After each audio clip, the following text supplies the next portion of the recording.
1950ஆம் ஆண்டு மே மாதம் 21ஆம் தேதி யாழ்ப்பாணம் உடுவிலில் பிறந்த சண்முகரட்னம் சண்முகராகவன் தன்னுடைய 76வது வயதில் கடந்த 26ஆம் தேதி இயற்கை எய்தினார்.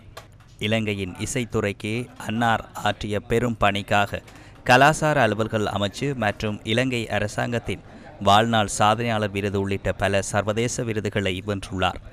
எஸ். சண்முகராகவன் ஆஸ்திரேலியா சந்திரபானு பரதநாட்டிய அகாடமியில் 10 வருடங்களுக்கு மேல் இசை ஆசிரியராகவும் பணியாற்றியுள்ளார்.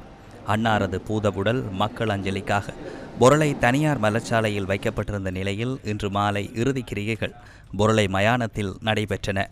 கலை சூடாமணி சண்முகராகவன் இலங்கையின் புகழ்பூத்த கர்நாடக சங்கீத இசை மேதை, இசைப்புலவர் நானா சண்முகரத்னத்தின் புதல்வர் என்பதும் குறிப்பிடத்தக்கதாகும்.